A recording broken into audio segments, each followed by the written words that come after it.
আসমানে কিতাবের এলেম যারা অর্জন করে, ওই এলেমের দ্বারক বাহক যারা আছে তাদের ব্যাপারে রাসূল করিম সাল্লাল্লাহু আলাইহি ওয়াসাল্লাম বলেছেন, শারহ মুশকিল আসার কিতাবের 3884 নং হাদিসের বর্ণনায়, হাদিসটা হযরত আবু দারদা রাদিয়াল্লাহু তাআলা আনহু বর্ণনা করেছেন। عن أبي درداء رضي الله عنه قال قال رسول الله صلى الله عليه وسلم يحمل هذا العلم من كل خلف عدولهم ينفون عنه تحريف الغالين وانتحال المبتلين وتأويل الجاهلين أو كما قال النبي صلى الله عليه وسلم।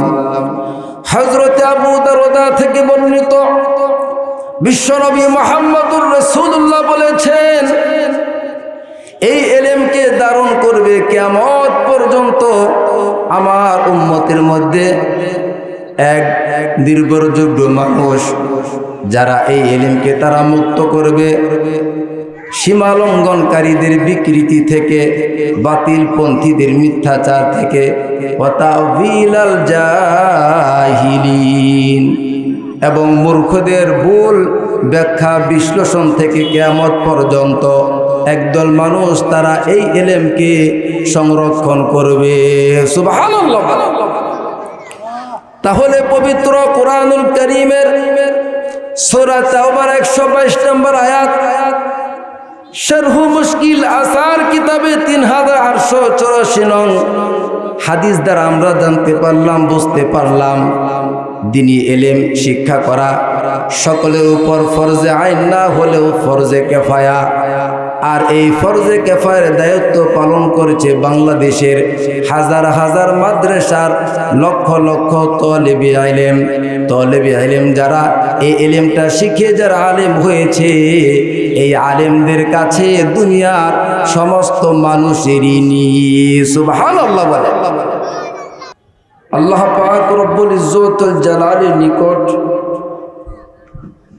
একমাত্র মনোনীত পছন্দনীয় ধর্মের নাম হলো ইসলাম। কোন ধর্ম? সকলে আওয়াজ করে বলেন, কোন ধর্ম? ইসলাম। ইন্না দীনা ইনদাল্লাহিল ইসলাম। ইসলামী আল্লাহ তাআলার কাছে মনোনীত ধর্ম, পছন্দনীয় ধর্ম। আর এই ইসলামের মধ্যে সবচেয়ে যে বিষয়টার বেশি গুরুত্ব দিয়েছে সেই বিষয়টা হলো দ্বীনি ইলম অর্জন করা, দ্বীনি শিক্ষা গ্রহণ করা। আজকে মুসলমান দ্বীনি শিক্ষা থেকে, ধর্মীয় শিক্ষা থেকে অনেক দূরে। ঠিক কিনা? আওয়াজ করে বলেন। মানুষ বর্তমানে জাগতিক শিক্ষায় সন্তানদেরকে শিক্ষিত করার জন্য যে পরিমাণ শ্রম দেওয়া হয়, যে পরিমাণ চেষ্টা করা হয়, টাকা পয়সা অর্থকরী খরচ করা হয়, এর 3 ভাগের 1 ভাগ যার্রা পরিমাণও সন্তানদেরকে দ্বীন শিক্ষার জন্য, ইসলাম শিক্ষার জন্য, পবিত্র কোরআনুল কারীম শিক্ষার জন্য, দ্বীনের মাসআলা মাসাইল শিক্ষার জন্য যারা পরিমাণ অর্থ সম্পদ কেউ ব্যয় করে না। অথচ একজন মানুষ তখনই সে পূর্ণাঙ্গ মানুষ রূপে সমাজে পরিচিতি লাভ করবে সে যখন দ্বীনের জ্ঞান, দ্বীনের পাণ্ডিত্য অর্জন করবে। আজকে আমরা এই দ্বীন থেকে, ইসলাম থেকে, ধর্মীয় শিক্ষা থেকে, জ্ঞান থেকে আমরা কাছে না দূরে? আওয়াজ করে বলেন, আওয়াজ করে বলেন, কাছে না দূরে? আমরা দূরে। আমি যে আয়াতে কারিমা তেলাওয়াত করেছি রব্বুল ইজ্জতুল জালাল পবিত্র কোরআনুল কারীম সূরা তাওবার 122 নম্বর আয়াত, এই আয়াতে কারিমার ব্যাখ্যায় প্রখ্যাত মুফাসসিরে কোরআন আল্লামা কুরতুবী রহমাতুল্লাহি আলাইহি তাফসীরে কুরতুবীর 8ম নম্বর খণ্ডে 295 নং পৃষ্ঠায় সূরা তাওবার 122 নম্বর আয়াতের ব্যাখ্যায় তিনি দ্বীনি ইলমকে দুই প্রকারে বিভক্ত করেছেন। কয় প্রকারে? দুই প্রকারে। আল্লামা কুরতুবী রাহমাতুল্লাহি আলাইহি বলেন, তলাবুল ইলমি ইয়ানকাসিমু কিসমাইন ফারদুন আলাল আ'য়ান কাস-সালাতি ওয়াজ-যাকাতি ওয়াস-সিয়াম ওয়া ফারদুন আলাল কিফায়া কাতাহসিলিল হুকুকি ওয়া ইকামাতিল হুদুদি ওয়াল ফাসলি বাইনাল খুসুমি ওয়া নাহবি। আল্লামা কুরতুবী রাহমাতুল্লাহি আলাইহি তিনি দ্বীনি ইলমকে দুই ভাবে বিভক্ত করেছেন। প্রথমটাকে বলা হয় ফরজে আইন, দ্বিতীয়টাকে বলা হয় ফরজে কিফায়া। ফরজে আইন হলো যে ইলমটা অর্জন করা এটা সকল মুসলমানের উপর ফরজ। সুবহানাল্লাহ। প্রথম প্রকারে যে ইলমটা ফরজে আইন, এটা শিক্ষা করা প্রত্যেক মুসলমানের উপর ফরজ। ইবনে কাসির রাহমাতুল্লাহি আলাইহি সুনানে ইবনে মাজাহ 224 নম্বর হাদিসের মধ্যে রাসূল করিম সাল্লাল্লাহু আলাইহি ওয়াসাল্লাম বলেছেন, তলাবুল ইলমি ফরিদাতুন আলা কুল্লি মুসলিম আও মুসলিমা। দ্বীনি ইলম অর্জন করা এটা প্রত্যেক মুসলমান নারীর উপর ফরজে আইন করা হয়েছে। কোন ইলম শিক্ষা করা ফরজে আইন? আল্লামা কুরতুবী রাহমাতুল্লাহি আলাইহি বলেন, যে ইলম শিক্ষা গ্রহণ করলে একজন মুসলমান সে সহিভাবে নামাজ আদায় করতে পারবে, কোরআনুল কারীম তেলাওয়াত করবে, যাকাত সংক্রান্ত মাসআলা মাসাইল সম্পর্কে জানবে, রোজা সম্পর্কে মাসআলা মাসাইল সম্পর্কে সে অবগত হবে, হজের মাসআলা মাসাইল সম্পর্কে যে সে জানবে, এবং নামাজ কিভাবে পড়তে হয়, রুকুতে গিয়ে কি পড়তে হয়, সিজদায় গিয়ে কি পড়তে হয়, দুই সিজদার মাঝখানে কি পড়তে হয়, প্রথম বৈঠকে কি পড়তে হয়, শেষ বৈঠকে কি পড়তে হয়, এবং তালাক সংক্রান্ত মাসআলা মাসাইল সম্পর্কে সে অবগত হবে। এক কথায় যতটুকু ইলম শিখলে, যতটুকু জ্ঞান শিখলে সে দ্বীনের উপর চলতে পারবে, ততটুকু ইলম শিক্ষা করা প্রত্যেক মুসলমানের উপর ফরজে আইন। সুবহানাল্লাহ। ততটুকু ইলম, ততটুকু ধর্মীয় জ্ঞান, এটা সকলের উপর শিক্ষা করা ফরজে কিফায়া নয়, বরং সেটা হলো ফরজে আইন। আফসোস আর পরিতাপের বিষয় হলো মুসলমানের সন্তান সূরা ফাতিহাটা সহি করে পড়তে পারে না।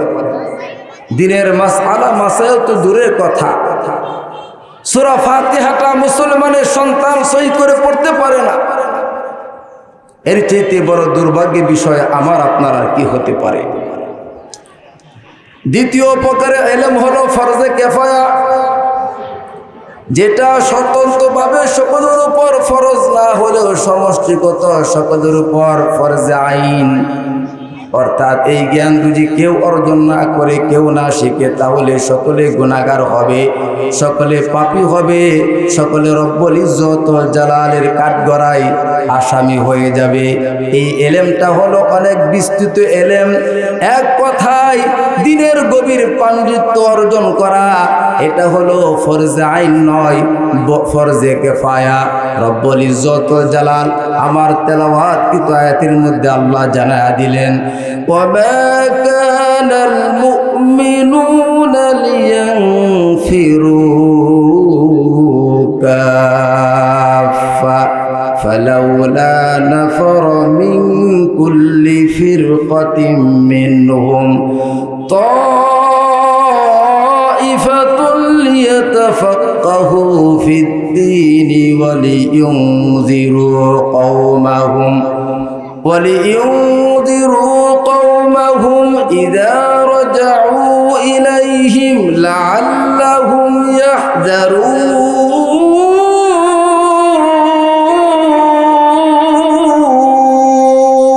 الله أكبر আরো জোরে বলেন আল্লাহু আকবার রব্বুল ইজ্জত ওয়াল জালাল জানায়া দিলেন ওয়া মা কানাল মুমিনুনা লিয়ানফিরু কাফা ফালাউলা নাফারা মিন কুল্লি ফিরকাতিন মিনহুম তাইফাতুন লিয়াতাফাক্কাহু ফিদ-দীন ওয়া লিয়ুনযিরু কওমাহুম ইযা রাজাউ ইলাইহিম লাআল্লাহুম ইয়াহজারুন আল্লাহ পাক রব্বুল ইজ্জত ওয়াল জালাল জানায়া দিলেন মুমিনদের সমুচিত নয় মুমিনদের উচিত নয় যে তারা সকলে অভিযানে বের হয়ে পড়বে বরং প্রত্যেক বড় দল থেকে ছোট্ট ক্ষুদ্র একটা দল বের হয়ে পড়বে যারা তাফাক্কুহু ফিদ্দীন দ্বীনের গভীর জ্ঞান অর্জন করে তারা নিজের সম্প্রদায়ের কাছে ফিরে এসে তাদেরকে মন্দ কাজের থেকে তাদেরকে নিষেধ করবে তাদেরকে সতর্ক করবে সুবহানাল্লাহ আল্লামা কুরতুবী রাহমাতুল্লাহ আলাইহি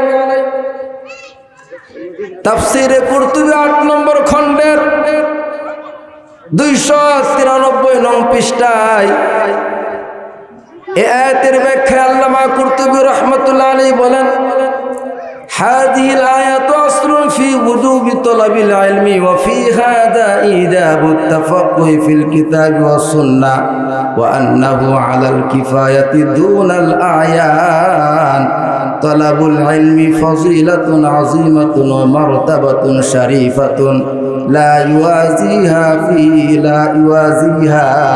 عمل আল্লামা কুরতুবী রাহমাতুল্লাহ আলাইহি বলেন পবিত্র কুরআনুল কারীম সূরা তাওবার 120 নম্বর আয়াতে রব্বুল ইজ্জত ওয়াল জালাল ইলম অন্বেষণ ওয়াজিব হওয়ার এটা হলো একটা বড় দলিল আল্লামা কুরতুবী রাহমাতুল্লাহি আলাইহি বলেন ইলম অন্বেষণ করা এটা মহাসম্মান ও মর্যাদা বিষয় যার সমকক্ষ কোনো আমল হতে পারে না সুবহানাল্লাহ এই ইলম যারা অর্জন করবে তাদের সম্মান তাদের ইজ্জত রব্বুল ইজ্জত ওয়াল জালালের কাছে অনেক বেশি আসমানে কিতাবের ইলম যারা অর্জন করে ওই ইলমের দ্বারক বাহক যারা আছে তাদের ব্যাপারে রাসূল করিম সাল্লাল্লাহু আলাইহি ওয়াসাল্লাম বলেছেন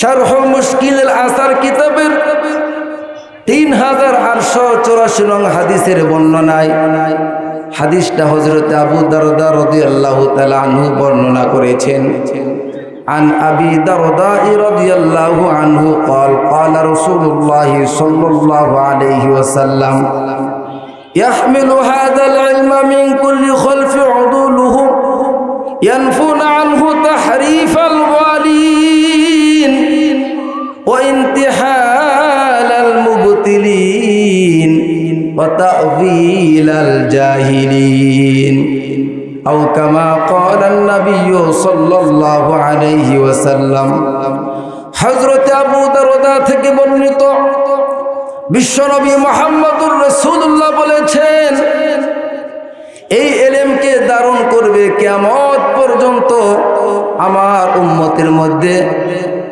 এক নির্ভরযোগ্য মানুষ যারা এই ইলমকে তারা মুক্ত করবে সীমা লঙ্ঘনকারীদের বিকৃতি থেকে বাতিল পন্থীদের মিথ্যাচার থেকে ওয়াতাউবিলাল জাহিলিন এবং মূর্খদের ভুল ব্যাখ্যা বিশ্লেষণ থেকে কিয়ামত পর্যন্ত একদল মানুষ তারা এই ইলমকে সংরক্ষণ করবে সুবহানাল্লাহ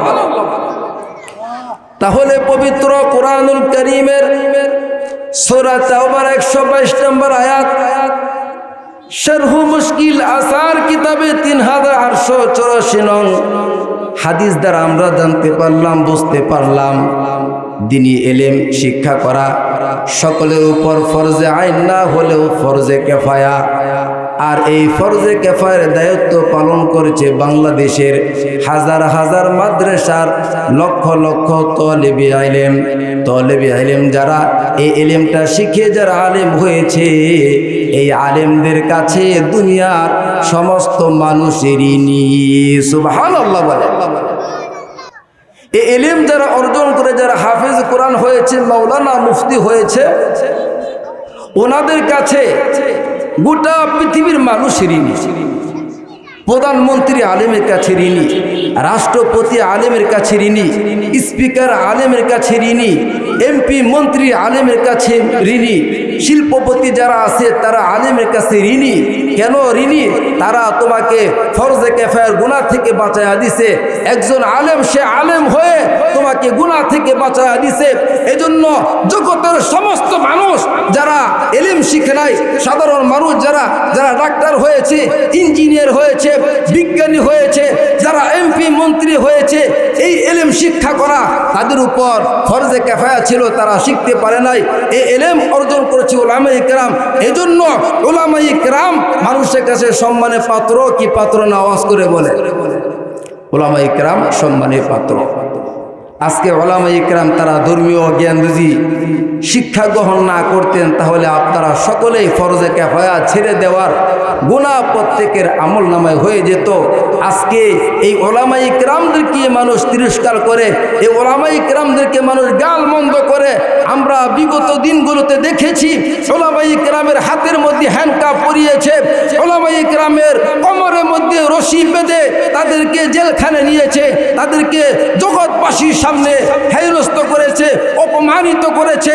যারা অপমানিত করেছে তারা আজকে বাংলার জমিনে নাই, তারা ভিন্ন দেশে পালিয়ে গেছে। যাদের হাতের মধ্যে হ্যান্ডকাপ লাগানো হয়েছিল, যাদের কোমরের মধ্যে রশি বেঁধে তাদেরকে হাজতে নিয়ে যাওয়া হয়েছিল, আজকে তারা বাংলাদেশে এখনো আছে, থাকবে।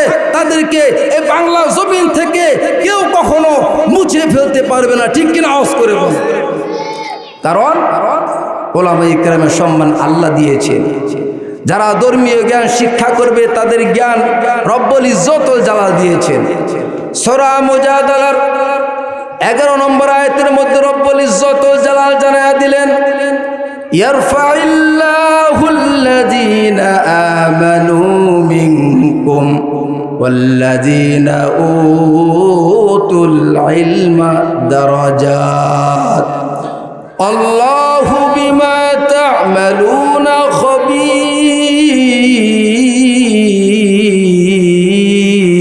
আল্লাহু আকবার।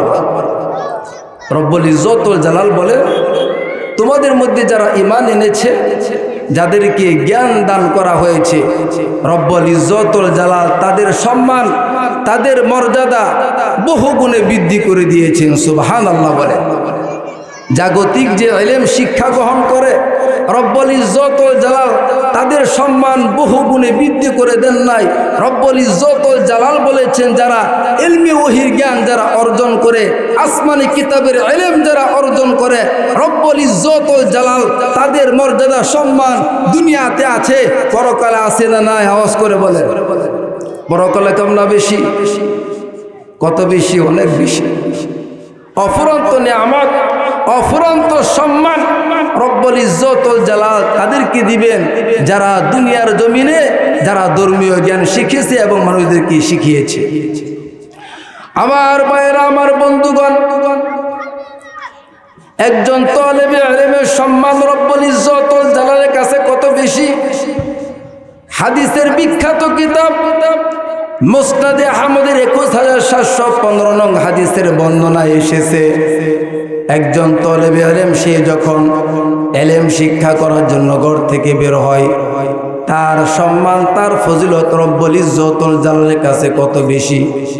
আন কাসির ইবনে কাইস রাহিমাহুল্লাহ قال كنت جالسا عند أبي الدرداء في مسجد دمشق فأتاه رجل فقال يا أبا الدرداء أتيتك من المدينة مدينة رسول الله صلى الله عليه وسلم لحديث بلغني أنك تحدث به عن النبي صلى الله عليه وسلم قال فما جاء بك تجارة قال لا ولا جاء بك تجارة قال لا قال فإني سمعت رسول الله صلى الله عليه وسلم يقول فإني سمعت رسول الله صلى الله عليه وسلم يقول من سلك طريقا يلتمس فيه علما سهل الله له طريقا إلى الجنة وإن الملائكة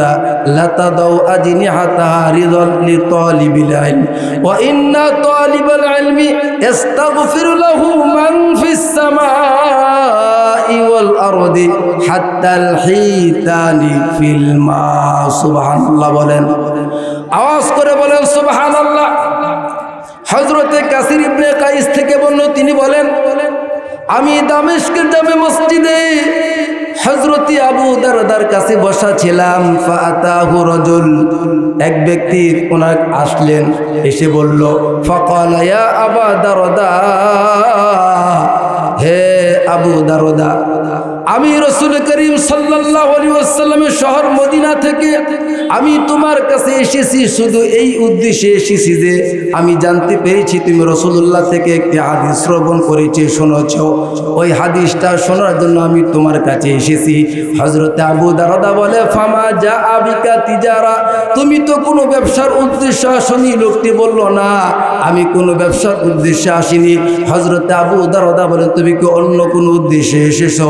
লোকটি বলল না না, আমি অন্য কোনো উদ্দেশ্যে আসি নাই, আমি ব্যবসার উদ্দেশ্যে আসি নাই, আমি অন্য কোনো উদ্দেশ্যে আসি নাই, আমি শুধু এসেছি আপনার কাছ থেকে রাসূলুল্লাহর জবান মুবারক থেকে হাদিসটা শোনার জন্য।